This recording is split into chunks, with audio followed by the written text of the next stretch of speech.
Joseph. लेखिका सौ उषा वर्तक. प्रकाशक शकून प्रकाशन. कॉपीराइट शकून प्रकाशन. वाचक रुचा निंबाळकर. मोरोको प्रदेशात जेकब नावाचा श्रीमंत शेतकरी राहत होता. त्याला 12 मुलगे होते.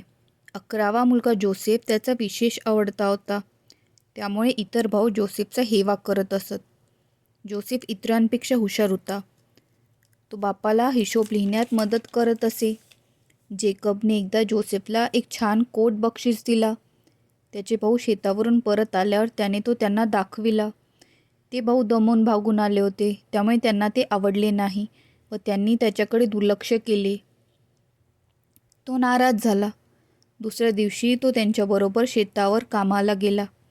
त्याने भरपूर काम केले, त्यामुळे तो इतका दमला की दुपारी जेवणानंतर त्याला झोप लागली.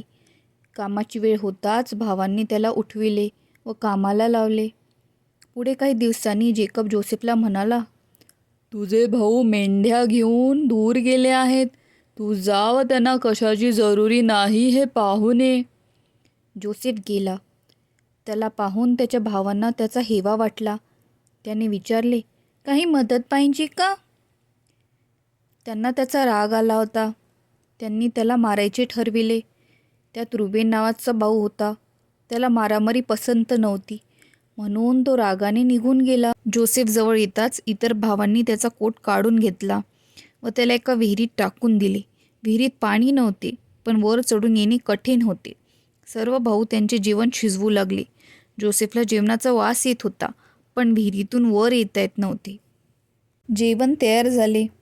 ते जेवायला बसणार एवढ्या दुरून एक मोठा गुलामांचा तांडा आला. त्या तांड्यात उंटांची मोठी रांग होती. त्यांच्यावर व्यापारी माल लादला होता. मोठा भाऊ जुडायाला एक कल्पना सुचली.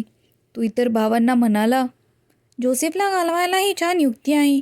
त्याला गुलाम म्हणून या व्यापाऱ्यांना विकूया. त्यांनी जोसेफला विहिरीतून बाहेर काढले व त्या व्यापाऱ्यांना विकले. त्याला त्या गुलामांच्या रांगेत बांधण्यात आले व तो गेला. सर्व भाऊ जेवण करून झोपले. नंतर रुबेन परत आला. त्याला झालेला प्रकार कळला. तो नाराज झाला व म्हणाला, तो आपल्या बाबांचा आवडता होता. बाबांना तुम्ही काय सांगणार? याचा कोणीच विचार केला नव्हता. आता सर्वांना पश्चाताप झाला होता, पण उशीर झाला होता. तो तांडा केव्हाच निघून गेला होता. रुबेन म्हणाला, आता एक करता येईल. आपण जोसेफ मेला म्हणून बाबांना सांगायचे. एक मेंढी कापा व तिचे रक्त त्याच्या कोटाला लावा. तो कोट आपण बाबांना दाखवू. जर आपण त्याला गुलाम म्हणून विकले असे सांगितले तर त्यांना धक्का बसेल. भावांना त्याचे म्हणणे पटले व त्यांनी तसे केले. बापाला फार वाईट वाटले. या काळात जोसेफ आपल्या देशापासून दूर दूर चालला होता. तो कुठे थांबला तर त्याला चाबकाचे फटके बसत होते. काही दिवसांनी तो इजिप्तमध्ये गुलामांच्या मार्केटमध्ये पोहोचला. तेथे गुलाम घेणाऱ्यांची गर्दी होती. तेथे राजा फरूकच्या संरक्षण सैन्यातील एक अधिकारी गफार आला होता. त्याला जोसेफ आवडला व त्याने योग्य किंमत देऊन त्याला विकत घेतला. जोसेफ त्याच्या कामामुळे गफारचा आवडता झाला. पण गफारची बायको मत्सरी होती. तिने नवऱ्याजवळ जोसेफ विरुद्ध खोटे नाटे सांगितले. गफार रागवला व त्याने जोसेफला तुरुंगात टाकले. तुरुंगाचे अधिकारी व शिपाई जोसेफवर खुश होते. त्याला तुरुंगात सगळीकडे फिरण्याची मोकळीक होती. पुढे तुरुंगात 2 नवीन कैदी आले. एक गफारचा नोकर व दुसरा आचारी. त्यांच्यावरही रागावून त्याने त्यांना तुरुंगात टाकले होते. राजा फरूक स्वतःच्या वाढदिवशी काही कैद्यांना सोडित असे. राजाचा वाढदिवस जवळ आला होता. नोकर व आचारी नाराज होते. त्यांना जोसेफने नाराजीचे कारण विचारले. नोकर म्हणाला, मला एक विचित्र स्वप्न पडले.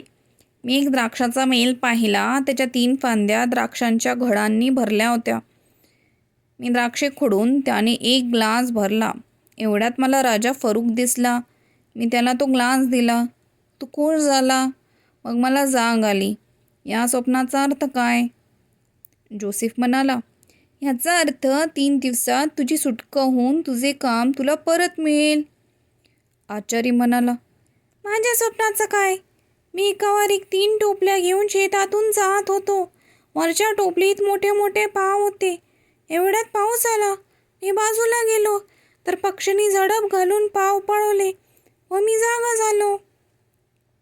जोसेफ म्हणाला, मला भीती वाटते की तुझी सुटका होणार नाही, तुला फाशी देतील. जोसेफची दोन्ही भविष्ये खरी ठरली. असेच काही दिवस गेले. जोसेफ तुरुंगातच होता. याच वेळी राजा फरुखला सारखी 2 स्वप्ने पडत होती. त्याच्या दरबाऱ्यांना स्वप्नांचा अर्थ सांगता येत नव्हता. तेव्हा त्या सुटका झालेल्या नोकराने जोसेफचे नाव सुचविले. त्याने राजाला त्याच्या व आचार्याच्या स्वप्नांची हकीकत सांगितली. राजाने ताबडतोब जोसेफला हजर करण्यास फर्माविले. तो येताच राजा म्हणाला, तू स्वप्नांचा अर्थ बरोबर सांगतोस. माझी स्वप्ने ऐक. मी नदीकाठी उभा होतो. नदीच्या पाण्यातून 7 लट्ट गायी वर काठावर आल्या. मग आणखी 7 गायी वर आल्या. त्या हडकोळ्या होत्या. त्यांनी लट्ट गायींना खाऊन टाकले. त्यांना खाऊन सुद्धा त्या उपाशी दिसत होत्या. नंतर मला दुसरे स्वप्न पडले. त्यात मला धान्याची वाळलेली रोपे दिसली. त्यांवर बरेच दाणे होते. नंतर मला आणखी 7 रोपे दिसली, पण त्यांवर काही दाणे नव्हते. दाणेवाली रोपे त्या वाळलेल्या रोपांवर पडली. या 2 स्वप्नांचा अर्थ काय? पुढली 7 वर्षे इजिप्तमध्ये चांगले पीक येणार आहे, पण त्यापुढील 7 वर्षे मोठा दुष्काळ पडणार आहे. मग मी काय करू? तुम्ही एका माणसाची नेमणूक करून येत्या 7 वर्षात भरपूर धान्य साठवून ठेवा, म्हणजे पुढील दुष्काळाच्या 7 वर्षात धान्याची चणचण भासणार नाही. राजा म्हणाला, मी तुझीच नेमणूक करतो या कामावर. तू राजवाड्यात माझ्या घरातल्यांपैकी एक म्हणून राहावं हे काम कर. जोसेफ मुक्त झाला. जोसेफचे भविष्य खरे ठरले. त्याने 7 वर्षे खरेदी केलेले धान्य इजिप्तला दुष्काळात 7 वर्षे पुरले. तो राजाचा आवडता झाला. राजाने त्याला मुख्यमंत्री केले. मुख्यमंत्री म्हणून त्याचे राज्याच्या व्यापारावर लक्ष होते. तो नेहमी बाजारात जायचा. व्यापारी शेतकऱ्यांना लुबाडणार नाही त्याची तो काळजी घेत असे. एकदा तो वेषांतर करून बाजारात उभा असता त्याला 10 परदेशी लोक धान्य खरेदी करताना दिसले. त्याने निरखून पाहिले व ओळखले की ते त्याचे भाऊच होते. त्यांनीच त्याला गुलाम म्हणून विकले होते. त्यांनी त्याला ओळखले नाही. तुम्ही कोठून आलात? तुम्ही इजिप्तची दिसत नाही, त्याने विचारले.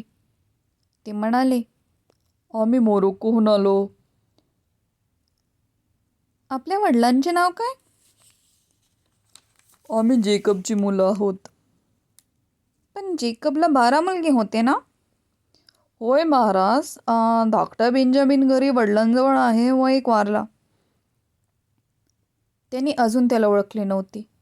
तो म्हणाला, तुम्ही पुन्हा याल तेव्हा धाकट्या बेंजामिनला माझ्याकडे घेऊन या.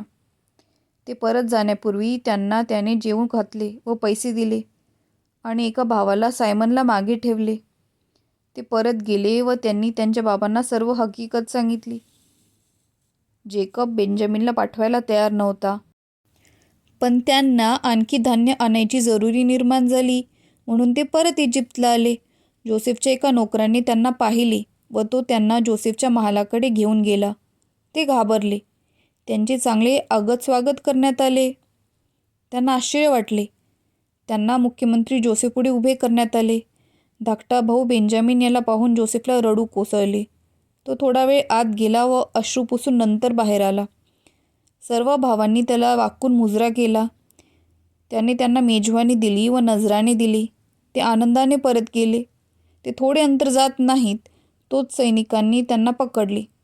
जोसेफच्या वाड्यातील एक चांदीचे पात्र चोरीस गेले होते. त्यांची झडती घेण्यात आली. बेंजामिनच्या बॅगेत ते सापडले. सर्वांना परत वाड्यात नेण्यात आले. जोसेफ म्हणाला, हे बरोबर नाही. ज्याने चोरले असेल त्याने कबूल करावे. त्याला इथे गुलाम म्हणून राहावे लागेल. बाकीच्यांना परत जाऊ देण्यात येईल. मोठा भाऊ जुडा म्हणाला, जरी हे पात्र बेंजामिनच्या बॅगेत सापडले असेल तरी ते त्याने चोरलेले नाही. जर तो इथे गुलाम म्हणून राहिला तर बाबांना मोठा धक्का बसेल. मागे आम्ही जोसेफला सोडून आलो तेव्हा त्यांना असाच धक्का बसला होता. जर आपल्याला गुलाम हवा असेल तर मी मागे राहतो व तुमची सेवा करतो. जोसेफने टाळी वाजविली व नोकरांना सांगितले, यांना सोडून इतरांना बाहेर घेऊन जा. नंतर तो भावांना म्हणाला, मी तुमचा भाऊ जोसेफ. ते आश्चर्याने त्याच्याकडे पाहतच राहिले. मग बेंजामिनने त्याला ओळखले व त्याने जोसेफला मिठी मारली. मग इतर भावांनाही त्याची ओळख पटली. सर्वांनी त्याला मिठी मारली. मग तो म्हणाला, येथे मी तुमच्यासाठी सुपीक जमीन घेतली आहे. तुम्ही सर्व येथे या. आपल्या बाबांनाही घेऊन या. त्यांना इथे सर्वांजवळ राहू द्या. नंतर ते सर्वजण वडिलांना घेऊन इजिप्तला आले व आनंदाने राहू लागले. समाप्त.